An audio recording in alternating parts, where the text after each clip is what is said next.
8월 15일입니다. 여러분에게 하나님의 은혜가 풍성한 복되고 소중한 하루가 되기를 주님의 이름으로 축원합니다. 기도할까요? 은혜와 사랑이 많으신 하나님, 지나간 14일 동안도 하나님이 지키셨습니다. 오늘 이달의 절반에 해당하는 15일에 저희들이 하나님의 말씀을 묵상합니다.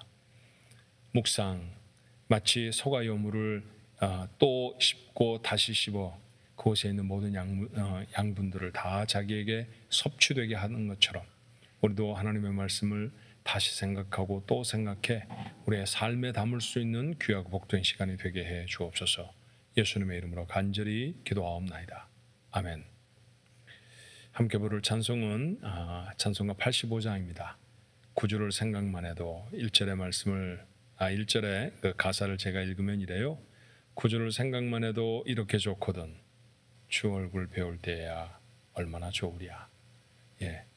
주님의 얼굴을 뵙는 날을 기대하며 우리가 함께 하나님 앞에 찬송해 볼까요? 구주를 생각만 해도 함께 찬송하겠습니다.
오늘 주시는 하나님의 말씀 에스겔서 17장 11절로 24절의 말씀.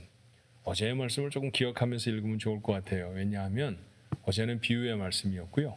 오늘의 말씀은 그 비유를 해석하시는 하나님의 말씀입니다. 11절부터 24절의 말씀 우리 같이 한번 읽어봅니다.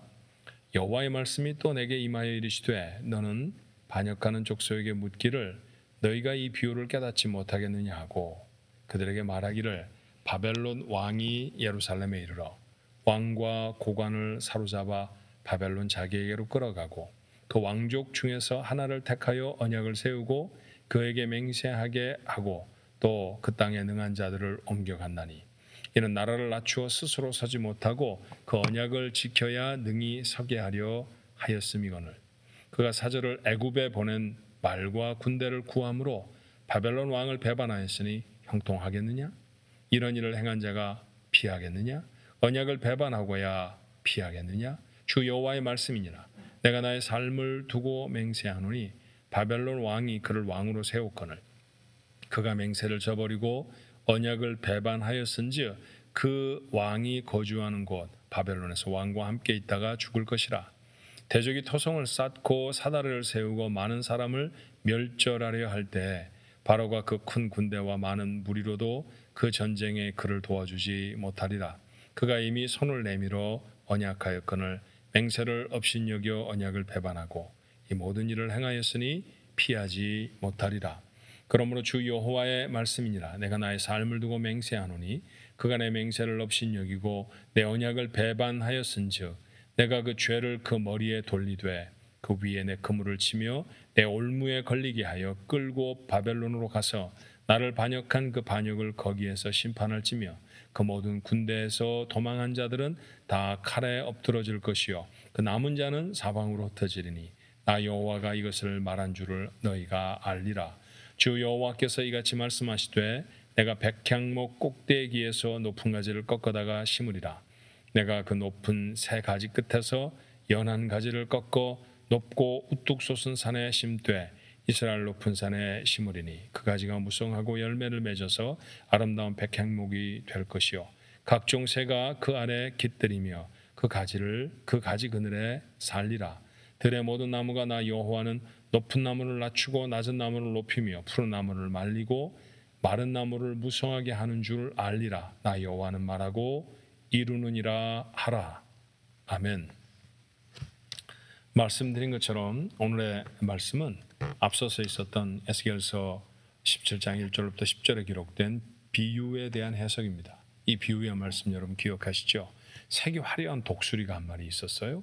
그 독수리를 오늘 본문의 말씀은 누구라고 해석하느냐 하면 바벨론 왕이라고 해석합니다. 이 바벨론 왕을 주님은 비유로, 하나님은 비유로 아름다운 독수리처럼, 색이 화려한 독수리처럼 그렇게 표현을 하셨죠.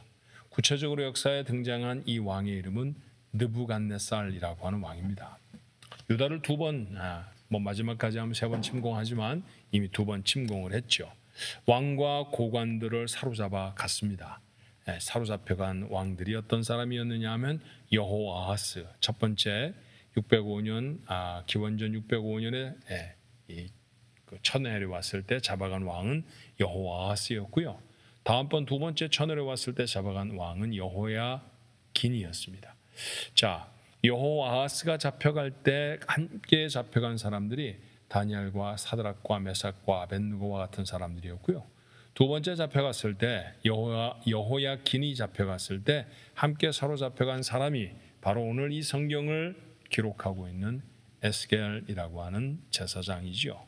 자, 그것을 지난 비유에서 뭐라고 말했느냐 하면 백향목 한 가지를 꺾어서 그 독수리가 와서 그걸 꺾는다는 거예요. 꺾어서 장사하는 자기 도시 바벨론이죠. 그곳에 가서 옮겨 심었다. 그러니까 포로로 잡혀갈 것이다. 포로로 사로잡아 갈 것이다 라고 하는 비유의 말씀이었습니다. 그 털이 아름다운 독수리가 새 왕을 세웠습니다. 그렇게 새로 세워진 왕을 역사상 우리는 이름을 특정할 수 있는데 유다의 마지막 왕인 시드기야라고 하는 왕입니다. 오늘 비유의 말씀 중에는 자그마한 포도나무를 한 그루 심었다 그렇게 표현하고 있죠. 그런데 그 포도나무가 자기가 심기어진 자기를 심은 그 털이 아름다운 독수리의 명령을 듣지 않고 또 다른 독수리를 찾아 나섭니다. 또 다른 독수리에게 도움을 받기를 원하는 것이죠. 그 독수리가 누구였느냐 하면 바로 애굽이었습니다. 오늘 15절의 말씀에 그가 사절을 애굽에 보내 말과 군대를 구함으로 바벨론 왕을 배반하였으니 형통하겠느냐. 시드기야는 바벨론 왕이 세워놓은 느부갓네살 왕이 세워놓은 왕이잖아요. 그러니까 바벨론의 말을 잘 들어라 이렇게 약속을 하고 떠났겠죠. 그런데 그 시드기야가 바벨론 왕과의 약속을 깨고 유다와 애굽과의 약속, 애굽의 도움을 받으려고 애를 썼다라는 얘기입니다. 그런데 하나님은 반문하세요. 자, 이런 일들이 과연 유다를 구하는 일이 되겠느냐? 그럴 수 없다는 것이죠. 결국 바벨론 왕은 분노했고요. 약속을 깨뜨린 사람이니 분노를 했죠.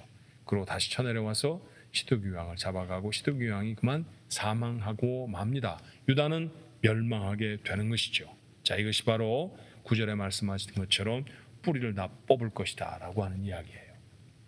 이런 비유의 말씀을 우리 역사 속에서 어떻게 이루어졌는지도 알고 있는, 어떻게 보면 말의 표현이 좀 어려웠을 뿐이지 역사상 이미 이루어진 사건들이었기 때문에 우리에게 그렇게 어려운 일들은 아닙니다. 여러분 잘 이해하시겠죠? 국제적인 정세가 어땠느냐 하면 유다라고 하는 작은 나라를 사이에 두고 아래쪽에는 애굽이 있었고 약간 동북쪽이라고 해야 되겠죠. 아예 북쪽은 아수르가 있었고 동북쪽에 바벨론이라고 하는 새로운 나라가 일어났는데 그 나라의 패권자가 느부갓네살이었어요.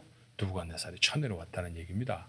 그리고 왕들을 다 사로잡아가고 귀족들을 그 다음에 고관들을, 심지어는 제사장이었던 에스겔도 잡아갔다는 얘기죠. 이게 2차례 동안 되어졌던 일이에요.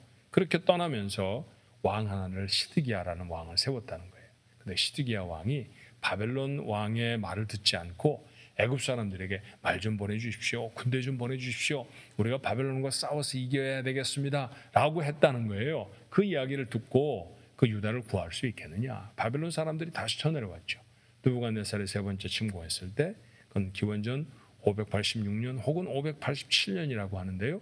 그때 결국은 쳐내려온 바벨론에 의해서 유다는 완전히 멸망하게 되고요. 역사상 유다의 종말이라고 되어지는 사건이 바로 그 사건이 되어졌습니다. 여러분, 우리는 이런 사건이 왜 성경에 기록되어 있는지 압니다. 역사상 명멸해 갔던 수많은 나라와 민족들이 있었지만 이런 사건을 성경에 기록하는 것은 이것이 바벨론의 나라가 커져서 그 나라가 강성해서 유다를 잡아먹었다 이런 뜻이 아니잖아요. 지금 하나님이 유다를 벌주기 위해서 사용하신 나라가 바벨론이었다라고 하는 신적인 관점에서 역사를 해석하고 기록해 우리에게 보여주시는 것이죠. 자, 유다를 벌주기 위해서 바벨론이라는 나라를 사용하신 하나님의 뜻을 도대체 누가 거부할 수 있겠습니까? 그래서 에스겔이 아닌 같은 시대를 예언했던 예레미야 선지자는 수용해야 한다. 하나님이 하신 일이다. 하나님이 정하신 것이니까 너희들 바벨론에 거역하지 말고, 바벨론에 포로로 잡혀가면 그 포로로 잡혀가서 그곳에서 집 짓고 그곳에서 씨 뿌리면서 하나님이 정하신 70년 동안 살아라. 하나님 너희들 절대로 그냥 버려두지 않으신다. 70년이 되면 다시 돌아올 것이다. 이런 약속의 말씀을 예레미야서에 담게 된 까닭이 바로 그런 것이었습니다. 이스라엘 백성들이 지금 어려움을 당하고 있잖아요. 정치적으로 굉장히 어려워요. 북쪽에 남쪽에 강대국들이 있고요. 그 틈 사이에서 고래 싸움에 새우등 터진다, 뭐 그런 표현 아시잖아요. 그런 어려움을 당하고 있습니다. 자, 이 문제를 해결해야죠. 어떻게 해결해야 할까요? 네, 여러분 기억하셔야 합니다. 지금 유다는 행정을 잘못해서, 외교를 잘못해서 군대를 키워내지 못했기 때문에 망하는 게 아니잖아요. 그렇죠? 이런 어려움을 당하는 게 아니잖아요. 그것은 하나님이 그들을 벌하시기 위함이었습니다. 하나님 앞에 패역했기 때문에 하나님이 그 패역함을 몰수하시고 그리고 그들을 새롭게 세우시기 위해서 바벨론이라고 하는 나라를 동원시키신 것뿐이죠. 그런데 이것들을 해결하기 위해서 도리어 애굽 사람들에게 도움을 구한다고 하면, 정치적으로 이 문제를 풀어나가려고 하면 이건 잘못된 일이라는 것입니다. 정치적인 이유 때문에 생겨진 문제가 아닌데 정치적으로 풀어내려고 하면 그 문제가 해결이 되겠습니까? 해결되지 않죠. 우리가 살아가면서도 종종 같은 어려움을 당하지 않습니까? 경제적인 어려움을 당합니다. 내가 경제를 잘 못 운영해서 그랬을 수도 있어요. 가게를 잘 운영하지 못했다거나 아니면 내게 주신 자원들을 지혜롭게 사용하지 못해서 어려움을 당할 수도 있습니다. 그럴 때는 경제적인 상황들을 잘 살펴서 온전히 하는 게 필요하죠. 그런데 어떤 때는 내가 최선의 노력을 다했고 특별한 잘못이 없었음에도 불구하고 갑작스러운 사건이나 어려움을 통해 경제적인 어려움을 당할 수도 있고요. 또 같은 일들을 육체적인 질병의 문제를 경험할 수도 있어요. 그럴 때 만약 그것이 하나님이신 영적인 메시지를 담고 있는 사건이라고 하면 이건 그저 운동을 좀 해서 건강을 회복할 수 있는 문제가, 또 돈을 좀 아껴서 내가 좀 열심히 일해서 경제적인 상황을 회복할 수 있는 문제가 아니라는 거예요. 문제를 해결하는 방법이 틀렸습니다. 방향이 잘못된 것이죠. 어디에서 해결해야 하나요? 하나님에게 나가서 해결해야 합니다. 하나님과의 사이에서 해결해야 하는 것이죠. 결국 유다는 그렇게 하지 않았고요. 마침내 망해버리고 맙니다. 자, 어떤 사건과 어떤 상황을 통해서 하나님이 우리의 잘못을 지적하신다고 하면 여러분 그 지적 앞에 내가 어려움을 당하는구나, 뭐 그럴 거야, 인생이란 살아가는 게 다 어려움이지 뭐, 그러고 치부하지 마십시오. 정말 집요하게 찾아야 합니다. 여러분 몸에 까닭을 모르는 아픔이 생겼는데 병원에서 검사를 받고 의사가 만약 이렇게 말한다고, 잘 모르겠는데요, 그러면 그러십니까? 그럼 뭐 그냥 아프지요, 이러고 돌아오시는 분 계시나요? 안 계시죠. 정밀한 검사를 받을 것입니다. 엑스레이로 안 되면 CT 스캔을 할 것이고, CT로 찍어내지 못하면 MRI를 찍고, 여러분 그런 종류의 엑스레이 검사를 잘 아시잖아요. 그런 것들을 더 디테일하게, 더 세밀하게, 더 깊이 있게 조사해달라고 요청할 것입니다. 그런데 우리가 당하는 어려움이나 문제에 대해서는 왜 그런 질문을 하지 않는 걸까요? 우리가 만약 까닭을 모르는 문제나 어려움을 만나면 그 앞에 무릎을 접고 정말 진지하게 물어야 합니다. 하나님, 이게 무슨 까닭입니까? 왜 제가 이런 어려움을 당합니까? 이 어려움에 담겨있는 하나님의 메시지가 무엇입니까? 하나님께 물어야 합니다. 그게 만약 단순하게 내가 건강관리를 좀 잘못했다거나 내가 경제적인 상황을 좀 잘못 운영했다고 하는 것이라고 깨달아지면 그거 회복하면 됩니다. 의외로 쉽죠. 그러나 만약에 하나님과의 사이의 문제라고 하면 하나님과의 사이에서 그 문제를 풀어내야 합니다. 그리고 마침내 주께서 매를 드셔서 내게 환난과 어려움으로 벌을 주시겠다고 하면 어떤 때는 그 벌을 받아야 할 때도 있는 것이죠. 묵묵히 감당해야 될 때도 있는 거예요. 그 사이에 우리는 거룩을 회복하게 될 것입니다. 사실 하나님의 벌하시는 것은 두려운 일이지만, 그러나 생각해보면 하나님이 버리시지 않겠다라고 하는 메시지가 그 가운데 담겨 있는 거 아닙니까? 버리시려고 하면 벌을 뭐하러 주십니까? 하나님의 벌을 받고 있다는 얘기는 뭐냐 하면 하나님이 나를 싫어 버리지 아니신다라고 하는 희망의 메시지이기도 하거든요. 이스라엘 백성이 망했습니다. 근데 망해가는 이스라엘 백성을 향해서 선지자들을 통해서 계속해서 이런 메시지를 주고 계시다는 이유는 뭡니까? 그들을 여전히 사랑하시고 그들을 회복시키실 하나님의 계획이 있다는 것이죠. 그러므로 우리가 당하는 상황 속에 하나님의 메시지를 읽을 수 있어야 합니다. 에스겔서를 읽고 있으면서 이스라엘 백성들이 저질렀던 잘못들이 혹 내게는 없는지, 혹은 우리가 살아가면서 만나는 이런저런 어려움, 그런 어려움들에 하나님이 주시는 영적 메시지를 담고 있는 것은 아닌지 여러분 진지하게 물어보시기를 바랍니다. 오늘 그렇게 인생을 좀 진지하게 대하는 하루가 됐으면 좋겠습니다. 그렇게 나아가서 하나님이 여러분의 마음에 심어주시는 깨달음이 있다고 하면 돌이키는 것이죠. 그리고 하나님 앞에 거룩을 회복하는 것입니다. 그러면 해결이 됩니다. 70년이라고 하는 세월은 포로로 잡혀가 지냈던 그 사람들에게 결코 짧은 시간은 아니었을 거예요. 그러나 한 민족, 한 나라의 긴 존재의 시간과 비유해 본다고 하면 70년은 사실은 짧은 시간입니다. 우리가 고난을 지나가는 동안에 그 고난은 매우 고통스럽고 힘든 시간임에 분명하지만, 그러나 하나님이 정하신 때가 되면 우리를 회복시키실 것입니다. 그 회복을 기대하면서 하나님 앞에 거룩을 온전히 이루어내는 사람들, 우리의 모습이 되어야 하지 않을까 생각이 들어요. 하나님의 메시지에 조금 더 세밀하게 마음을 두고 살필 수 있는 지혜가 있기를 바랍니다. 그리고 그렇게 담겨진 메시지대로 하나님 앞에 거룩을 회복하고 여러분의 온전한 신앙의 삶들을 바로 세울 수 있는 기회를 갖게 되시기를 바랍니다. 그러면 반드시 하나님이 예비하신 복이 우리 가족들의 삶에 담기게 될 줄로 믿습니다. 그 복을 만나는 은혜의 하루가 되시기를 주님의 이름으로 축원합니다. 기도할까요? 어떤 이는 병들어 신음하고 어떤 이는 경제적인 어려움 속에 고통스러워합니다. 어떤 이는 가족들과의 관계가, 사랑하는 사람들과의 관계가 깨어져서 심각한 어려움을 경험하기도 하지요. 저희가 물어야 할 것 같습니다. 하나님, 우리는 왜 이런 어려움을 당하고 있는 것입니까? 하나님이 침묵하시겠습니까? 비유로도 말씀하시고 선지자들을 여러 보내시면서도 이스라엘 백성을 깨우쳐 주셨던 그 하나님의 열심은 오늘도 여전할 줄로 믿사오니 하나님 저희들에게 대답하여 주옵시고 그 대답을 깨달은 하나님의 사람들이 자신의 삶을 온전히 결단할 수 있게 도와주시기를 간절히 원합니다. 하나님과의 사이에 해결되어야 할 문제 때문이라고 하면 그 문제를 해결할 때 경제적인 문제도 건강의 문제도 관계의 문제도 해결될 줄 믿습니다. 이렇게 이 땅의 문제를 하늘에서 풀어내는 지혜가 오늘 말씀을 읽고 하루를 살아내는 우리 가족들 모두의 삶의 지혜가 되게 하옵소서. 예수님의 이름으로 간절히 기도하옵나이다. 아멘.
주옵소서.